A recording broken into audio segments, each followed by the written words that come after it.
warahmatullahi wabarakatuh. Hai anak-anak, jumpa lagi bersama Ustazah Isti.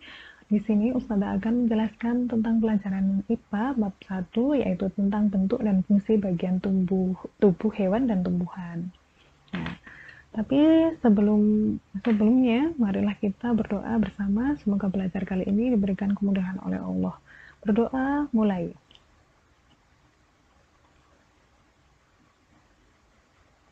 Doa selesai. Oke, baiklah anak-anak. Coba buka buku kalian di halaman 1, yaitu bab 1, bentuk dan fungsi bagian tubuh hewan dan tumbuhan. Tapi kemarin kalian kan telah mempresentasikan gambar ya nak ya, gambar hewan dan fungsinya. Ya, di sini Ustazah akan menjelaskan sedikit tentang fungsi bagian tubuh hewan dan tumbuhan. Nah, di sini dilihat apakah kamu suka memelihara hewan seperti kucing dan ayam. Nah, kemarin kan sudah digambar ya nak ya. Kalau di rumah misalnya ada kucing, gambar kucing. Kalau di rumah ada ikan, gambarnya gambar ikan. Nah, di sini bagian tubuh hewan dan fungsinya. Setiap hewan memiliki bagian tubuh yang berbeda. Misalnya seperti kucing, ikan, burung, serangga itu memiliki bagian tubuh yang berbeda. Kucing. Nah, ini contohnya, kucing adalah hewan yang hidup di darat. Tubuh kucing ditutupi oleh rambut yang lebat. Nah, kucing ini mempunyai rambut bukan bulu. Kalau biasanya umumnya kita kan nyebutnya bulu kucing gitu. Tapi kalau bulu itu terdapat pada hewan unggas. Nah, seperti misalnya burung, ada lagi misalnya ayam. Nah, itu menggunakan bulu, tetapi kalau pada kucing atau misalnya seperti anjing itu menggunakan menggunakan rambut ya nak ya. Bagian tubuh kucing, nah ini terdapat kepala, ada lagi badan, ada ekor. Nah, kemarin kan kalian sudah mempresentasikan tentang fungsi masing-masing. Ustazah sudah nggak menjelaskan lagi ya nak ya. Kemudian berikutnya ada ikan. Ikan itu hidupnya di air dan ikan tidak bisa hidup di darat. Ikan dapat hidup di air karena memiliki insang sebagai alat untuk bernafas. Beda sama kucing tadi. Kalau alat pernafasan pada kucing, karena hidupnya di darat, dia menggunakan paru-paru. Tetapi kalau ikan, dia menggunakan insang sebagai alat pernafasannya.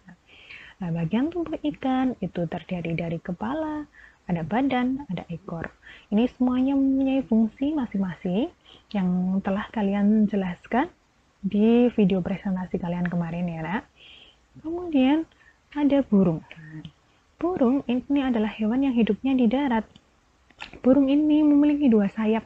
Nah, ini 2 sayap untuk terbang dan ini ada 2 kaki untuk berjalan.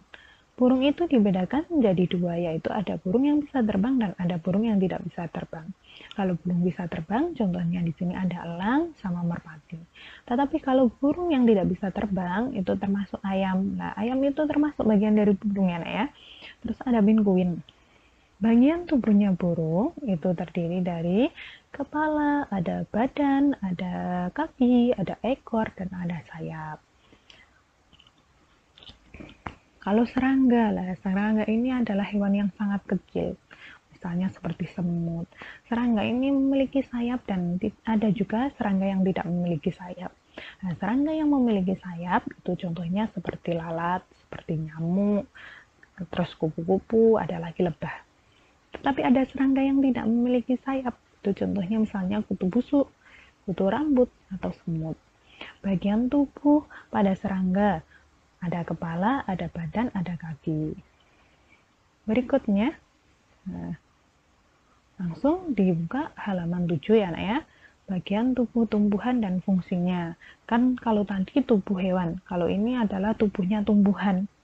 Nah, ini belum pernah sudah jelaskan dan belum pernah kalian presentasi. Di sekitar kalian, di sekitar rumah kalian itu kan biasanya sering terdapat ada tumbuh-tumbuhan di situ. Misalnya mama menanam di pot tumbuhan. Nah, itu bisa kalian amati. Kalau tumbuhan itu memiliki bagian tubuh seperti misalnya di sini ada akar, ada batang, ada buah, ada daun, ada bunga. Nah, kita akan bahas satu persatu. Akar adalah bagian tubuh tumbuhan yang berada di dalam tanah. Nah, akar ini melekat pada tanah. Apa fungsinya akar? Di sini jelaskan kalau fungsinya akar itu adalah menyerap air dan zat makanan. Nah, zat makanan yang dari dalam tanah atau air yang dari dalam tanah ini akan diserap oleh akar, kemudian akan disalurkan ke seluruh bagian tubuh tumbuhan. Kemudian adalah fungsinya adalah mengokohkan supaya akar itu berdiri tegak. Nah, itu bagiannya adalah untuk mengokohkan tumbuhan.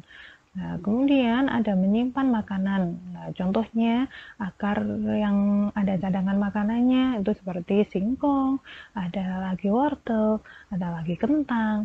Nah, karena itu dimanfaatkan manusia sebagai bahan makanan. Berikutnya ada batang. Batang itu bagian tubuh tumbuhan yang berada di atas permukaan tanah. Nah, ini yang disebut dengan batang ya, Nak ya. Ya, pada batang itu terdapat cabang-cabang yang kemudian ada yang cabangnya ini terdapat daun, ada buah. Nah, ini buah, ada lagi bunga. Fungsinya untuk apa batang itu? Satu, untuk mengokohkan tumbuhan. Nah, supaya dia bisa berdiri tegak, tumbuhan itu bisa berdiri tegak. Nah, itu fungsi dari mengokohkan tadi ya. Kalau mengangkut air dan sedara. Nah, air dan sedara dari dalam tanah atau zat makanan yang dari dalam tanah itu tadi akan diserap oleh akar, kemudian disalurkan ke tubuh tumbuhan ini, kemudian disalurkan ke seluruh bagian tubuh tumbuhan, disalurkan ke daun juga. Berikutnya, nah kita lihat halaman 8. Nah, itu daun. Daun adalah bagian tumbuhan yang umumnya berwarna hijau. Tapi daun itu ada yang warnanya kuning atau ada lagi yang warnanya misalnya merah. Nah, tapi kalau daun yang warnanya hijau itu kenapa? Karena banyak mengandung klorofil yang diperlukan untuk proses fotosintesis. Nah, di sini disebutkan kalau daun itu fungsinya sebagai dapurnya tumbuhan. Nah, kalau memasak daun itu kalau memasak makanan itu di tumbuhan, maaf. Kalau tumbuhan memasak makanan itu di daun. Ya, disebut proses fotosintesis.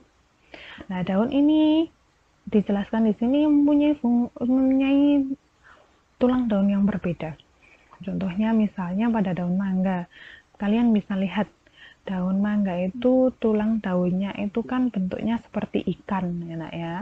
Nah, di sini ini namanya tulang daun yang menyirip. Ini ada lagi tulang daun singkong. Nah, tulang daunnya singkong itu seperti jari tangan kita, jari tangan manusia. Nah, itu disebut dengan tulang daun yang menjari. Ada lagi daun pisang. Daun pisang ini atau misalnya daun padi. Nah, ini kan tulang daunnya lurus. Ini disebut tulang daun yang sejajar. Kalau daun teratai, ini tulang daunnya melengkung, seperti misalnya pada sirih, itu melengkung, tulang daun yang melengkung. Kemudian ada bunga. Nah, bagian tubuh tumbuhan yang tercantik, misalnya ada bunga mawar, ada bunga melati, ada bunga bugenvil. Nah, dia memiliki berbagai bentuk, warna, dan ukuran yang berbeda. Ya, bunga itu akan berubah menjadi buah. Nah, fungsinya untuk apa? Bunga itu fungsinya adalah untuk menarik perhatian serangga supaya terjadi proses penyerbukan dan sebagai tempat berkembangbiakan.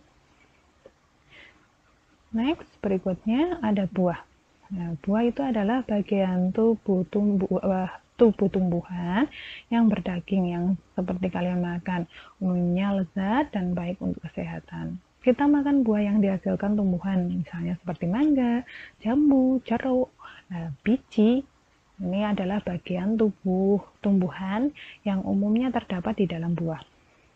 Nah, misalnya di dalam buah semangka ada biji semangka, ada biji rambutan, ada biji kacang merah. Nah, fungsi dari keduanya, buah dan biji itu apa, Nak? Nah, kita lihat di sini. Kalau buah fungsinya adalah menyimpan makanan, tapi kalau biji adalah calon tumbuhan yang baru. Misalnya kalian mau menanam kacang hijau, yang ditanam itu bijinya supaya menjadi kecambah dan menjadi tumbuhan baru. Oke, hanya itu dari Ustazah. Terima kasih.